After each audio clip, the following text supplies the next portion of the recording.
Готовы? Да. Madam Executive Secretary, Excellencies, distinguished delegates, Kazakhstan highly commends a crucial role played by ESCAP in promoting inclusive and sustainable economic and social development, reducing inequalities and expanding opportunities to the people in Asia and the Pacific, the largest and the fastest growing region of the world. The ESCAP's significance is becoming even more essential today when the entire humanity is facing global transformation amid unprecedented challenges. The outbreak of COVID-19 pandemic more than 2 years ago pushed some 90 million people back into extreme poverty, caused widespread socioeconomic impacts and disruption across Asia Pacific. During the 77th session of the Commission, members of ESCAP continued fruitful and effective cooperation towards building back better from crisis. Since we began the work of the 77th session in April 2021, the Commission has largely focused on vital issues, including supporting countries in Asia Pacific respond to and recover from the pandemic. Seventh session of the Committee on Disaster Risk Reduction focused on strengthening resilience to all types of disaster and both natural and biological hazards through scaling up integrated regional and sub-regional cooperation strategies.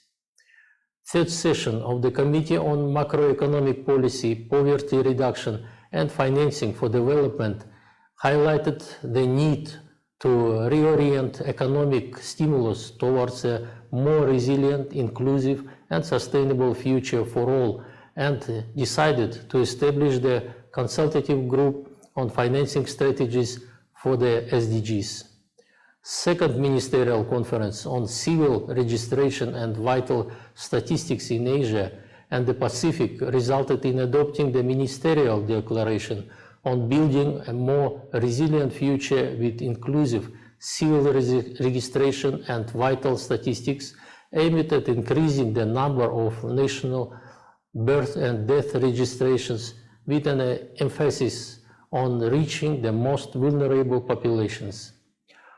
Fourth Ministerial Conference on Transport adopted a Ministerial Declaration and the Regional Action Program for Sustainable Transport Connectivity for 2022 and 2026, which contains accelerated and transformational changes towards more resilient, environmentally sustainable and safer transport and mobility services in the region. Finally, the 9th Asia-Pacific Forum on Sustainable Development provided good opportunity to discuss among ESCAP countries progress in implementing the SDGs, highlight the main challenges. During the forum, countries of the region, including Kazakhstan, benefited from external assessment and shared their experience to enhance preparatory work for their voluntary national reviews to be represented at the high-level political forum on SDGs in New York in July.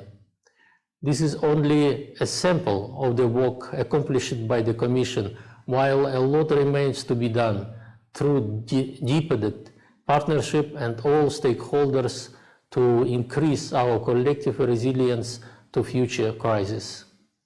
Ladies and gentlemen, this year the Commission commemorates the 75th anniversary of its establishment. The need for multilateralism and regional cooperation is as great today as it was 75 years ago, but countries in the region can now look to one another for solutions and provide the rest of the world with blueprint to follow. It's vital that we build on achievements so far and further strengthen regional cooperation.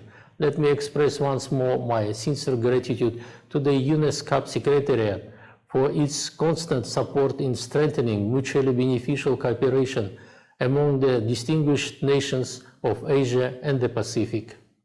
In conclusion, I would like to wish the newly elected chair of the 78th session every success.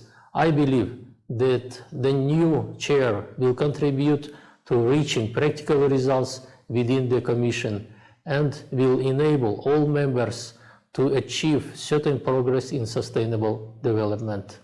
Therefore, I look forward to our deliberations this year on a common agenda for advancing sustainable development in Asia and the Pacific. And thank you.